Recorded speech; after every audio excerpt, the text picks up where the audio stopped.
जय हिंद दोस्तों, आपका अपने YouTube channel PSW arts point में स्वागत है। तो मैं आज लेके आया हूँ आपके लिए एक और नई वीडियो जो कि 11th क्लास से रिलेटेड है। 11th क्लास का जो 5th चैप्टर है अधिकार, राइट्स। ओके, तो इसमें हम जानेंगे पहले अधिकार होते क्या हैं, फिर एक सामान्य अधिकार और मूल अधिकारों में क्या अंतर होता है, मानव अधिकार किन्हें कहते हैं, हम अधिकार आते कहां से हैं, अधिकार और दावे में अंतर क्या है, इन सभी चीजों को जानने की कोशिश करेंगे। और अधिकार के आयाम कौन कौन से देखने को मिलते हैं हमारे को।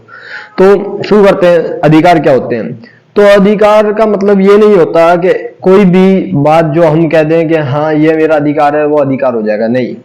व्यक्ति की वे मांगे या व्यक्ति के वे दावे जिनको कि समाज के द्वारा मान्यता दी जाए और राज्य के द्वारा भी, मतलब कि सरकार के द्वारा भी कानूनी मान्यता दी जाए, तो उन्हें हम क्या कहते हैं, अधिकार। ओके, क्या व्यक्ति के वे दावे, जो व्यक्ति के द्वारा जो दावे किए जा रहे हैं उनको समाज के द्वारा ही मान्यता दे दी जाए और साथ ही साथ उसको राज्य सरकार या जो हम कह रहे हैं कि हमारे देश की जो सरकार है उसके द्वारा भी कानूनी मान्यता दे दी जाती है, तो वो क्या बन जाते हैं, अधिकार। उससे पहले सिर्फ वो एक दावे होते हैं।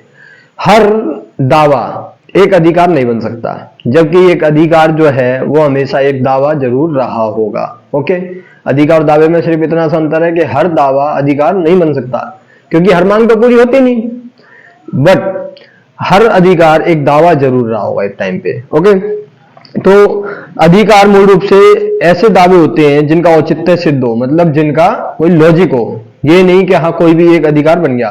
ये बताता है कि नागरिक व्यक्ति मनुष्य होने के नाते हम किसके हकदार हैं। यह ऐसी चीज है जिसको हम अपना प्राप्य समझते हैं, ऐसी चीज जिसे शेष समाज ऐसे वैध दावे के रूप में स्वीकार करे जिसका अनुमोदन अनिवार्य हो। इसका यह मतलब नहीं है कि हर वह चीज जिसे मैं जरूरी मानूं अपने लिए वह अधिकार है। मेरी इच्छा हो सकती है कि मैं स्कूल के लिए, अब कोई बच्चा कहे कि मैं तो स्कूल में कोई भी यूनिफॉर्म पहन के जा सकता हूं, तो क्या वो अधिकार हो सकता है? नहीं, क्योंकि वो वहां पर असमानता स्थापित करेगा। ओके, साथ ही साथ कोई कहे कि मैं जब मर्जी चाहूं अपने घर पे लौटूं, रात को कितने ही बजे आऊं, तो ये अधिकार नहीं हो सकता क्योंकि समाज की नजरों में वो गलत है और सरकार के द्वारा भी। अब तुम रात को कहां घूम रहे हो, ठीक है, तो पुलिस वाले आपको पकड़ लेंगे या फिर कोई अन्य कोई घटना घटित हुई तो उसमें आपका नाम आ सकता है, तो इसलिए ये अधिकार नहीं हो सकता। तो अधिकार उन बातों कहते हैं हम जिन्हें कि समाज के द्वारा भी सही माना जाए, मतलब समाज के द्वारा भी मान्यता दी जाए और साथ ही साथ सरकार के द्वारा भी उन्हें कानूनी मान्यता दे दी जाए, तो उसे हम क्या कहते हैं, अधिकार। ठीक है, जैसे आजीविका का अधिकार है, क्या हाँ सम्मानजनक जीवन जीने के लिए जरूरी है, तो लाभकार रोजगार में नियोजित होना व्यक्ति को आर्थिक स्वतंत्रता देता है, तो इसलिए इसको हम एक अधिकार के तौर पर जानते हैं। ओके, या हम स्वतंत्र व्यक्ति के अधिकार के उदाहरण ले सकते हैं। क्या हमारे को बोलने की स्वतंत्रता है, वो हमारा अधिकार है क्योंकि हम अपनी बात को रख सकते हैं। अगर कोई कार्यकलाप हमारे स्वास्थ्य कल्याण के लिए नुकसानदेह हो तो उसे अधिकार नहीं माना जा सकता। जैसे कि अगर कोई व्यक्ति नशीली दवाओं का सेवन करता है, ठीक है, ड्रग्स लेता है, कोई भी है जो भी पॉइजनिक ड्रग्स वगैरह लेता है कोई स्वास्थ्य के लिए जो हानिकारक है, तो वह उसका अधिकार नहीं हो सकता। बेशक से उस पर वो कहे कि हाँ मेरा अधिकार है मैं अपने शरीर को नुकसान पहुंचाऊं, लेकिन उससे जुड़े हुए उसके माता पिता भी हैं, पेरेंट्स भी हैं, उसका परिवार भी है, उसकी पत्नी भी है, उसके बच्चे भी हैं, तो वो उसका अधिकार नहीं हो सकता। इसलिए उसे गलत माना जाएगा समाज की नजरों में। और आपने देखा होगा कि कोई भी अगर नशेड़ी कोई शराब पीकर या फिर कोई ड्रग्स लेकर कहीं लेटा रह जाता है तो लोग गाली ही देते हैं उसको। इसलिए हम ये दावा नहीं कर सकते कि वह पदार्थों का सेवन करना या सुई लगाना, धूम्रपान का अधिकार उसका एक अधिकार है, नहीं, वो उसका अधिकार नहीं हो सकता। धूम्रपान तो और भी ज्यादा खतरनाक है, उससे क्या है, दूसरे को हानि हो रही है। नशीले पदार्थ न केवल हमारे स्वास्थ्य को नुकसान पहुंचाते हैं बल्कि कभी कभी हमारे आचरण के रंग ढंग को भी बदल देते हैं। जैसे कोई दारू पी के आए, कोई शराब पी के आया, उसके बाद घर पे घरेलू हिंसा, ठीक है, पत्नी के साथ मारपीट करना, बच्चों के साथ मारपीट करना, तो वो सारी चीजें हमारे को देखने मिलती है। इसलिए हम कहें कि नशीली पदार्थ का सेवन करना वो कोई अधिकार नहीं हो सकता। अब अधिकार आते कहां से? तो अधिकार कुछ तो जो है सरकार के द्वारा हमारे कानूनी अधिकार दे दिए जाते हैं और कुछ जो हमारे को जन्मजात मिलते हैं, ईश्वर के द्वारा प्रदत्त हैं। जो ईश्वर के द्वारा प्रदत्त अधिकार होते हैं उन्हें हम क्या कहते हैं, प्राकृतिक अधिकार। जैसे कि जॉन लॉक के द्वारा प्राकृतिक अधिकार का सिद्धांत दिया गया था। जॉन लॉक ने 3 प्राकृतिक अधिकार बताए हैं। नंबर वन कौन सा है हमारा, जीवन का अधिकार। नंबर 2 जो हमारे को देखने को मिलता है वो कौन सा है हमारा, स्वतंत्रता का अधिकार।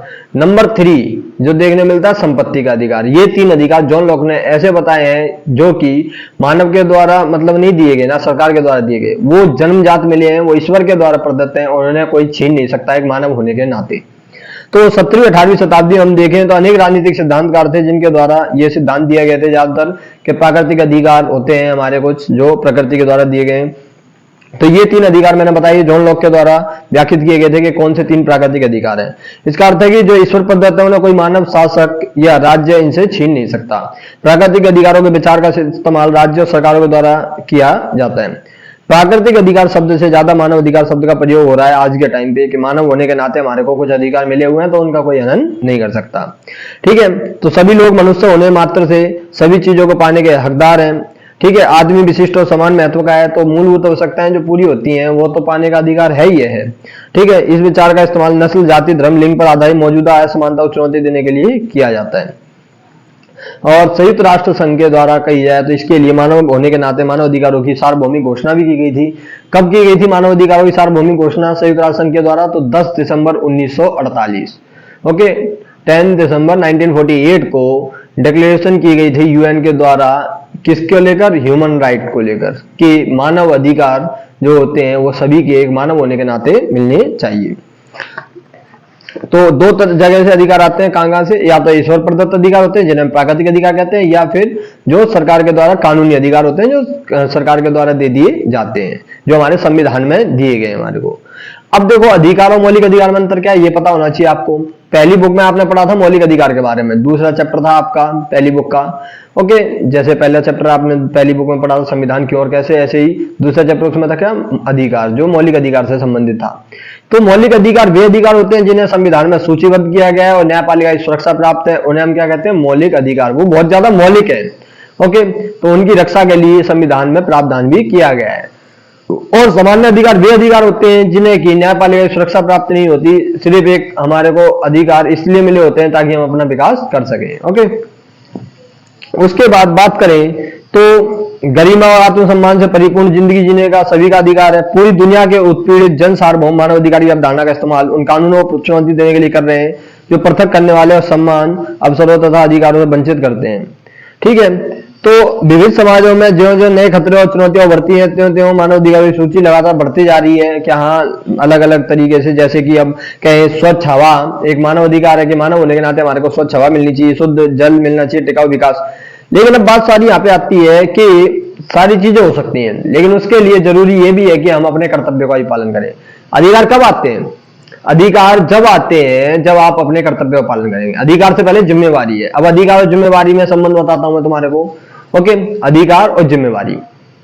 अधिकार किसी व्यक्ति को जब मिलते हैं जब कोई व्यक्ति अपना कर्तव्य निभाता है। अब मैं एक एग्जांपल दूं आपको, जैसे एक फादर है, एक फादर ने बच्चे को जन्म दिया, पालन पोषण नहीं किया उसका, और उसको आए दिन शराब पी के आके उसकी मां को मारता है बच्चे की। ठीक है, या फिर हम कहें घरेलू हिंसा करता है, बच्चे के साथ मारपीट करता है, गाली गलौज करता है, तो क्या वो बच्चा अपने फादर की रिस्पेक्ट करेगा? नहीं। वो क्यों नहीं करेगा? क्योंकि उसने अपने कर्तव्य का पालन नहीं करा उस फादर ने। अगर वो अपने कर्तव्य पालन को करता तो उसके लिए जरूरी क्या था कि उस बच्चे का लालन पालन करना, उसे स्कूल भेजना, अच्छी शिक्षा दिलवाना, साथ ही साथ घर में सही तरीके का वातावरण बनाना, वो सब उसका कर्तव्य था। लेकिन उसने अपने कर्तव्य का निर्वहन नहीं करा, जिस वजह से उसे अधिकार भी नहीं है कि वो उसे कुछ कहे। ओके, अगर आप अपने आप को रख के देखो, आपके फादर डेली शराब पी के आते हैं, आपको मारते हैं, चाटा, एक दिन कभी ना कभी तुम्हारे दिमाग में ये चीज आ जाएगी, आप भी हाथ उठा दोगे अपने फादर पे कि किस लिए? कि तुम अपने कर्तव्यों का पालन ही नहीं कर रहा, तो फिर तुम्हारे को क्या अधिकार मिलता है कि हाँ तुम मेरे पे हाथ उठा रहे हो? आप अपने घर का सारा देखभाल कर रहे हो, आप काम पर भी जाते हो, पढ़ाई भी कर रहे हो, ठीक है, और उसके बावजूद आप पे हाथ उठाने का अधिकार नहीं मिल सकता। क्यों नहीं मिल सकता? क्योंकि उन्होंने अपने कर्तव्य का पालन नहीं करा। ओके, तो अधिकार कब मिलता है? अब एक अध्यापक का मैं एग्जांपल देता हूं। एक अध्यापक आपको डांटता भी है, कई बार मार भी देता है। अगर वो सही तरीके से नहीं पढ़ा रहा तो आप भी बोल दोगे कि आपको क्या अधिकार है, आप कैसे हाथ उठा रहे हो? ठीक है, अगर वो सही तरीके पढ़ा रहा है तो उसकी डांट भी सुन लोगे आप अध्यापक की कि हाँ हमारे भले के लिए ही, हमारे फ्यूचर के लिए वो बात हो रही है। ठीक है, तो यही चीज है कि अधिकार जब मिलता है जब आप अपने कर्तव्य का पालन करोगे। अगर आपने अपने कर्तव्यों का निर्वहन नहीं करा तो आपको अधिकार भी नहीं मिलते कभी। ओके, अब उसके बाद बात करते हैं हम कानूनी अधिकार और राज्य सत्ता। तो इनमें सर्वाधिक महत्वपूर्ण है सरकार और कानून का समर्थन। यही कारण है कि अधिकारों की कानूनी मान्यता को इतनी अहमियत दी जाती है। अनेक देशों में अधिकारों के विधेयक वहां के संविधान में प्रतिष्ठित है। जैसे भारतीय संविधान में भी हमारे मौलिक अधिकार दिए गए हैं, 6 मौलिक अधिकार: समानता, स्वतंत्रता, शोषण के विरुद्ध अधिकार, धार्मिक स्वतंत्रता का अधिकार, अल्पसंख्यकों की शिक्षा संस्कृति का अधिकार है, संवैधानिक उपचारों का अधिकार है। पहले संपत्ति का भी था, उसे हटा दिया गया, बाद में एक सामान्य अधिकार बना दिया गया। तो कुछ देशों संविधानों में पूरी तरीके बुनियादी तौर पर रख दिए जाते हैं। संविधान में उन अधिकारों का उल्लेख रहता है जो बुनियादी महत्व के माने जाते हैं। कुछ अन्य ऐसे अधिकारों का भी उल्लेख संभव है जो किसी देश के विशिष्ट इतिहास और रीति रिवाजों के चलते महत्वपूर्ण होते हैं। ओके, तो उदाहरण के लिए भारत में अस्पृश्यता का प्रतिबंध का प्रावधान है कि अनटचेबिलिटी का एंड कर दिया गया हमारे यहाँ पर। तो आर्टिकल जो हमारे को देखने मिलता है 17, जिसमें हम देखते हैं अनटचेबिलिटी का एंड देखने मिलता है। तो अगर किसी के साथ में कोई भी छुआछूत के आधार पर भेदभाव होता है तो उसके खिलाफ कार्रवाई की जा सकती है जो भेदभाव कर रहा है। जो देश की परंपरागत सामाजिक कुप्रथा का ध्यान दिलाता हमारे को कि एक सामाजिक कुप्रथा थी हमारी, एक सोसाइटी का टैबू था कि हाँ वो जो हमारे को देखने मिलता है, लेकिन इसको सरकार के द्वारा मान्यता नहीं दी गई। तो अधिकार दावे में अंतर पता लग गया आपको, अधिकार जिम्मेदारी में अंतर पता लग गया, क्या संबंध है दोनों में बता दोगे आप। अधिकार क्या होते हैं वो पता लग गया, अधिकार मौलिक अधिकार में अंतर क्या है वो पता लग गया आपको। अब बात करते हैं हम, जैसे अधिकतर मामलों में अधिकार राज्य के लिए जाने वाले दावे हैं कि हाँ जो मांगे की जाती है हमारी, जैसे शिक्षा की बात करिए, शिक्षा के अधिकार पर जो देते हैं, बुनियादी जरूरत है ये है, तो हम विद्यालय खोल सकते हैं, क्यों, छात्रवृत्ति के लिए निधि जमा कर सकते हैं, ये सारी क्या है राज्य सरकार के द्वारा प्रावधान किए जाते हैं। मेरा जीवन जीने का अधिकार है, तो कोई अगर उसको नुकसान पहुंचाता है तो मुझे भी एक्सपेक्टेशन करनी चाहिए कि हाँ सिंपल सी बात है, अगर आप किसी के अधिकार का सम्मान करोगे तो दूसरा भी आपके अधिकार का सम्मान करेगा। ओके, या एक हम आरोपी अभियुक्त के भी अधिकारों की बात करते हैं। आरोपी अभियुक्त के भी अधिकार होते हैं कि उसे गिरफ्तारी का कारण बताना होगा, एक अपराध के लिए एक ही बार सजा मिलेगी, 2 बार सजा नहीं मिलेगी, अपने खिलाफ गवाही देने के लिए नहीं कहा जा सकता, उसका मनपसंद वकील सुन सकता है वो अपना। अब अधिकारों के प्रकार, तो देखो सामाजिक, आर्थिक, राजनीतिक, सांस्कृतिक, सामाजिक सांस्कृतिक में आ जाएंगे, आर्थिक और राजनीतिक। तो इन 3 कैटेगरियों में हम अधिकार को बांट देते हैं। ओके, और एक बांट देते हैं कानूनी अधिकार। तो देखो सबसे पहले सामाजिक सांस्कृतिक में, तो समाज में किसी प्रकार का जाति, धर्म, लिंग, रंग के आधार पर किसी भी व्यक्ति के साथ किसी भी सार्वजनिक स्थल पर या हम कहें कहीं पर भी समाज के अंदर कोई भेदभाव नहीं होगा। ये आपको समानता के अधिकार से अच्छे तरीके से समझ में आया होगा। ओके, साथ ही साथ अब ये देखें हम इसमें और क्या चीजें हैं, तो वो ये है कि इसमें आरक्षण जैसी नीति को समानता के खिलाफ नहीं माना जाता। तो सामाजिक अधिकार हमारे वे अधिकार हैं जो समाज में हमारे को एक सम्मानपूर्ण जीवन जीने के लिए उत्तरदायी है। ओके, इनके माध्यम से एक व्यक्ति अपना सम्मानपूर्वक जीवन जी सकता है। ओके, तो सामाजिक अधिकार के अंतर्गत इन अधिकारों को रखा जाता है और समाज में जो है उनको कभी भी कोई किसी की निचली नजर से नहीं देख सकता, कोई किसी भी तरीके का उनके साथ कोई भेदभाव नहीं कर सकता, समाज में वे सभी बराबर हैं। और इसके साथ सांस्कृतिक शब्द को जोड़ दिया जाता है। तो सांस्कृतिक अधिकार वे हैं कि हर किसी को अपनी संस्कृति को अपनाने का अधिकार है।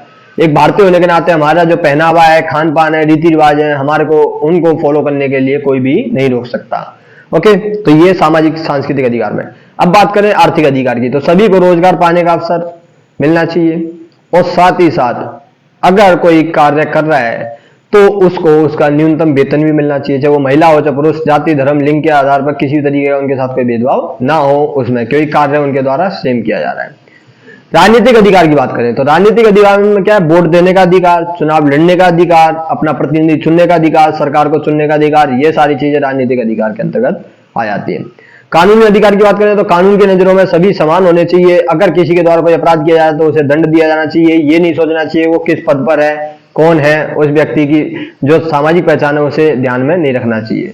ओके, सिर्फ जो हमारे संविधान में दर्ज है उनके अलावा। ओके, तो ये है हमारे 4 प्रकार के अधिकार, कौन कौन से, सामाजिक, सांस्कृतिक, राजनीतिक, आर्थिक और कानूनी। अब बात आती है तो अधिकार और जिम्मेदारियां, तो इस चैप्टर में यही सारी चीजें हमारे को देखने मिलती है। अधिकार जिम्मेदारियों का संबंध पता लगी गया आपको कि पहले जिम्मेदारी निभानी होगी, उसके बाद अधिकार। हमारे मौलिक कर्तव्य भी हैं 11। अगर हम मौलिक कर्तव्यों का सही तरीके पालन करें तो हम अपने अधिकारों की मांग कर सकते हैं कि हमारे को हमारे अधिकार सही तरीके से पूरी तरीके से मिलने चाहिए। तो ये था आपका राइट्स वाला चैप्टर। ओके, जो हमने देखा इसके अंदर कि हाँ किस तरीके से अधिकार जरूरी है और समाज में एक सम्मान पूर्वक जीवन जीने के लिए अधिकार बहुत जरूरी है, और साथ ही साथ एक व्यक्ति को अपना संपूर्ण विकास करने के लिए भी अधिकार जरूरी है। भारतीय संविधान में मौलिक अधिकारों का जो उल्लेख किया गया है वो अनुच्छेद 12 से 35 तक किया गया है, भाग 3 के अंतर्गत किया गया है, और इसमें 6 मौलिक अधिकार हैं, पहले 7 थे। जो संपत्ति का अधिकार था वो 44वें संशोधन 1978 के द्वारा हटा दिया गया और उसे सामान्य अधिकार बनाकर अनुच्छेद 300 के अंतर्गत रख दिया गया है, भाग 12 के अंतर्गत। मानव अधिकारों की सार्वभौमिक घोषणा जो की गई थी 10 दिसंबर 1948 को की गई थी संयुक्त राष्ट्र संघ के द्वारा, कि मानव होने के नाते पूरे विश्व में जो भी कोई व्यक्ति है उसके कुछ अधिकार होते हैं जो उसे मिलने चाहिए।